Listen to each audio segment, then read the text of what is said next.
I really feel like people underestimate what it's like being married without children. And no, it's not going to be one of those kids are horrible, I blame the parents type conversations, because that's not how I feel at all. But I do think society, right, quietly pushes couples without children aside sometimes, especially women. And honestly, I think some women tie so much of their identity into motherhood and being wives that they genuinely stop seeing the value in people outside of that lifestyle. And baby, I be feeling it. You feel it in the invitations that you don't get, hearing about things last minute. Your friendships change. They do. People assume your time, I guess, matters less, or feeling like because you don't have kids, you'll just understand. And really, that hurts my feelings. Like, for real.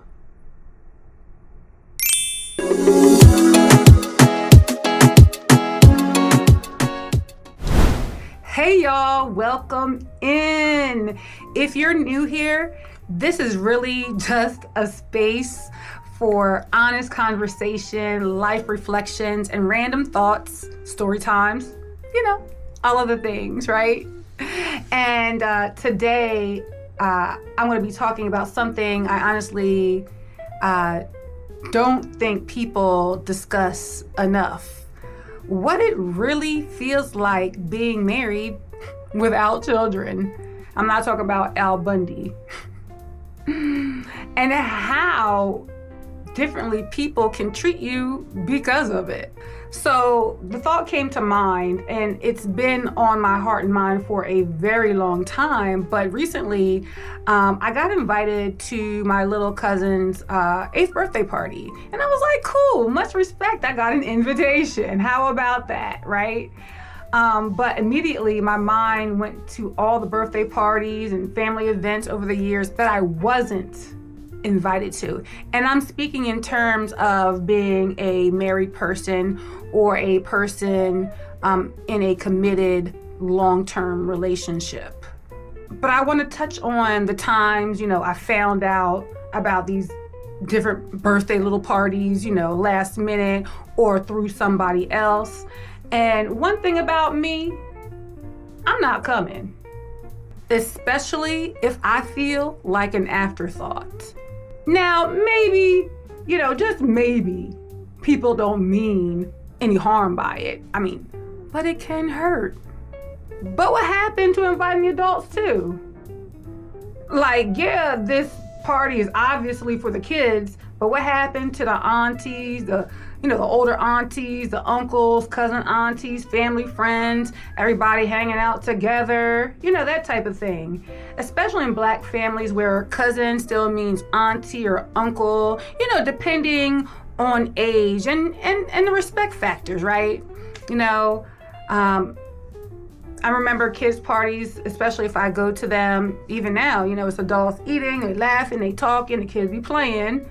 We hanging out, we bringing a gift, you get a little car, a little piece of money put in there. We fellowshipping, that type of thing.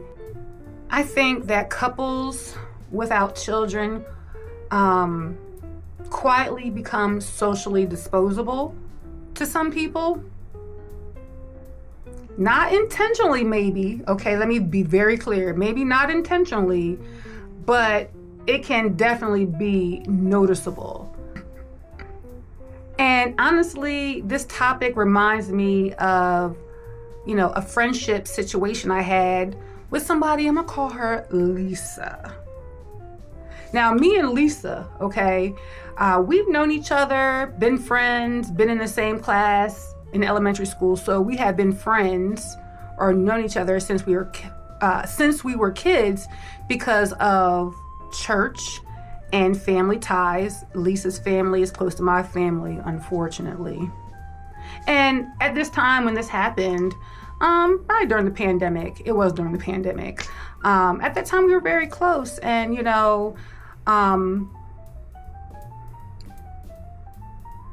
Lisa was one of the very few people I confided in about my fertility journey, which is honestly the first time I'm saying this publicly. But conceiving naturally for us was basically close to impossible. That's important because sometimes people say things carelessly, but sometimes people know exactly where to cut you. Now, Lisa has a few kids and ties a lot into her identity. I mean, that's into being a mom, being a wife. I can relate to that. She cares for children. There's family life. And honestly, I pity Lisa. Take it how you take it. And yes, that in fact sounds shady. Because it is a little shady. But I'm serious though. I genuinely don't think she knows who she is outside of being a mother and somebody's wife. Like, girl, what do you even like? Who are you going to be when nobody needs you? And I think because motherhood became such a, high value identity marker for her, she generally moved through the world like everybody else's priorities mattered less. I don't know, but I do know. I think women like that resent women who still have room to discover themselves outside of children. So now, at the time, Lisa, was moving away and we were supposed to spend some time before she left. But, she wasn't solidifying the plans. Like, I'm somebody that likes details. Like, what time? Where are we going? What's the plan? I can plan, but, I gotta give grace, right? She has the kids. Meanwhile, my sister-in-law was inviting me out, because a cousin from Guyana was visiting. And honestly, I wanted to see Lisa because she was my friend. So I asked her, I was like, can you let me know what we're doing later today? And she was being very flighty, indecisive, all of that, right? So, I pressed her a little bit more. Girl, let's just put something on the calendar. And let me tell you, she changed on me in a New York minute. To me, she got a little nasty in a nice, nasty way.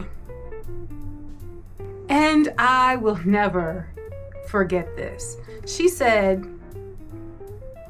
I don't know why you're pressing me so hard because my friends with kids, we don't do this. Wow. Whew. Immediately, my feelings were hurt. Instantly. Because what's that supposed to mean? And because she knew my fertility struggles, that comment cut even deeper.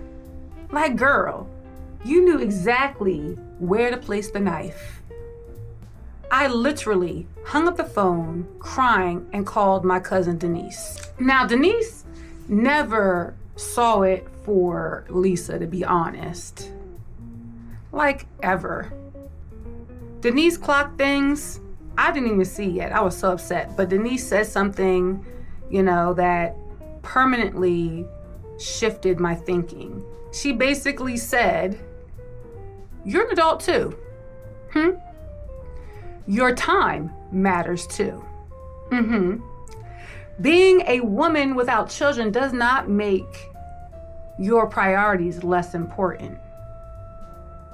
And yes, that hit me so hard and was so significant because she was right. And from that point on, really, I was done with Lisa. Like, spiritually done, emotionally done, mentally done. Because one thing about me,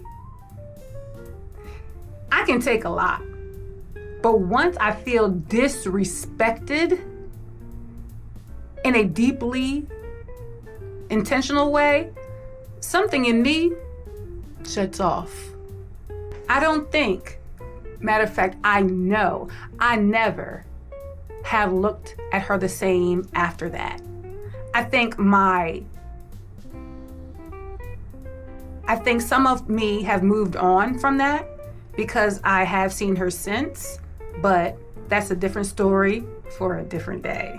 Now, mind you, I really don't cut people off at all. That's just not how I get down. I'm a cut you off type of girl, type of friend, type of person.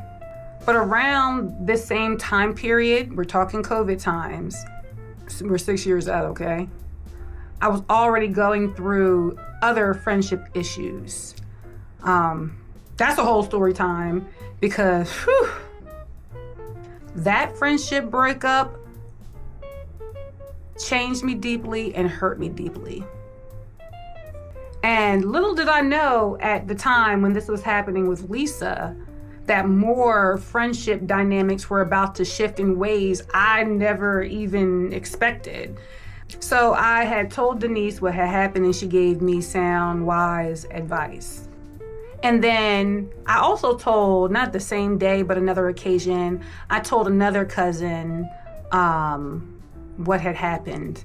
And interestingly enough, the situation with Lisa will come up again. And it comes up again after my mother passes away. And that's tied into the other cousin that I told about what happens or what has happened between me and Lisa, aka this story right here. And that's gonna be a story for a different day because we're talking about my mom passing away. So there's, gonna be a lot of emotion in that. And a lot changed after my mother died. I think adulthood, right, has required me to grieve relationships while still functioning normally and keeping my chin up, right? Which I've done very well, by the way.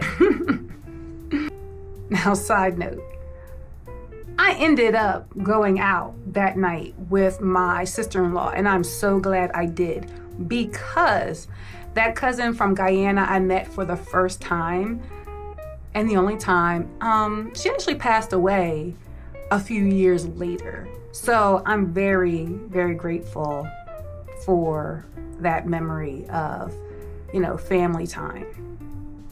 But what's also crazy is that same night, I randomly ran into somebody from my old church. And at the time, they had told me they started going to a new church, which I do now attend myself. And I was already familiar with the church because my cousin actually was a musician there. He played the keys. My dad knew the pastors from basically where we're from. And me and my husband had attended their marriage and engaged couples seminar years before, while we were engaged, right? Now, me and this couple have served together on the praise team at our old church. The wife was on the choir and husband was one of the musicians. Looking back now, I really think that random interaction planted a seed, because years later, I ended up joining that church myself, and currently I'm a proud member. And now I'm right back serving on the praise and worship team in the choir with them again. Life is really strange like that sometimes, and it was a blessing. And honestly, one thing about church, one of the factors that it actually fills my social battery in ways people probably wouldn't expect. I love singing, and I love ministering through song. Recently, Sarah Jakes Roberts came to our church to speak, and I have no words, no notes. The word that night, absolutely incredible. Afterwards, me and some of the women from the praise team, we went out to eat, and honestly, it was such a good time. And I remember sitting there and thinking, wow, I'm actually a part of something. The Sarah Jakes Roberts event at my church was a huge deal, and I'm so honored I got to be in attendance and soak in that good word. It was really good.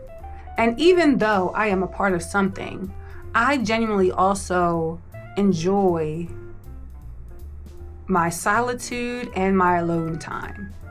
Sometimes I do feel lonely. And yes, of course, I have friends, and no, we don't talk every day. And honestly, I give people grace because I know they have kids. I know they have husbands. I know life is busy. But if I'm being honest, a lot of times I feel like an afterthought.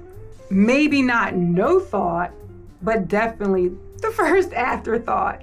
And honestly, that's not terrible, I guess. I think that's part of why certain things hurt me deeply now than they would have years ago. Feeling forgotten, feeling like an afterthought, friendships shifting, family dynamics changing, people moving on with their lives. I think that all hits differently once grief enters your life, because grief changes you. It changes how you experience loneliness. It changes what you notice. It changes what hurts. And honestly, I don't think people talk enough about how grief quietly changes your relationships too. Not always dramatically. Sometimes it makes you more emotionally aware. You're more sensitive to silence, to distance, to time passing. And lately, I've been realizing how much I miss when life felt a little fuller, like full. Okay, because the other day, right, I was driving past a familiar shopping center, and my mom used to go there all the time. We used to, go out, things like that. And my brain suddenly went right back 30 years ago, 20 years ago, Saturday errands, store runs, being in the streets, as my dad used to say. And I instantly got emotional because those moments, they're just memories now. My mom is gone. My dad is gone. Sometimes that realization hits me out of nowhere. Because in the 90s and the 2000s, everybody that I loved was alive. And sometimes it's really hard processing they're not anymore, especially now with how uncertain life feels in general. Sometimes nostalgia hits me very hard. And I instantly, and a lot of times, wish for yesterday. I just stop, feel the feelings. One of my friends told me that when I feel the grief, just let the tears fall. And I just let myself cry. Then there's life in general, career stuff, work, trying to pivot professionally. Why is it so hard to transition careers right now, even with experience and degrees? And yes, the economy, absolutely plays a role. I'm grateful for my job, grateful for my little side hustle that brings me a couple extra dollars. But sometimes I think if certain things had aligned differently politically and economically, my professional life might be a little bit different right now, but the blessing in where I'm currently have a lot of flexibility. And I truly value that flexibility. It's utterly invaluable. So while yes, I absolutely deserve to make more money, just like all of us, we penny pinching with the gas prices and all of that, I also know my next move has to be the right one because peace matters too, okay? It has to be the right move. Meanwhile, my husband is moving in an amazing direction professionally, and I genuinely just love that for him. Been praying, for him in that area. If it can't be me, let it be him. He'll be working at a more national level and traveling more, and I'm okay with that. Having more alone time than I'm used to because he's going to be gone. I have work, I have church, I'm singing and doing those things. And maybe that's a part of what this channel becomes also. Maybe we'll, continue on with the story times, life reflections, talks about grief, friendship conversations, maybe some marriage conversations and commentary. Ooh, shows I'm watching. I love a good K-drama and I love reality TV. Vlogs and, trying foods. I don't know if I'm gonna do that though. We'll see. Traveling somewhere randomly. Who knows, honestly? For he knows the plans that he has for me. They are good. They're pleasant. So I'm gonna take that. And right now, me and my little 10 views, but I'm speaking thousands. Yes, hallelujah, into existence. So I welcome all of you thousands of people all into the room, because I still have my hopes. I still have dreams.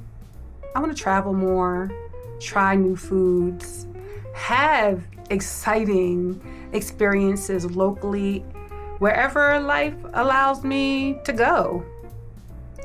I want cool experiences, good stories, random adventures. I want unexpected joy. That'll preach. How you do it? Just dream a little bigger, and maybe this channel becomes a part of that too. Maybe this is the start of something bigger. And honestly, well, I don't have kids, so why not? And if you've made it to the end of this video, thank you. Seriously. because I know that there are a million things that you could be doing, could be watching right now. And the fact that you chose to sit here and listen to me talk means a lot.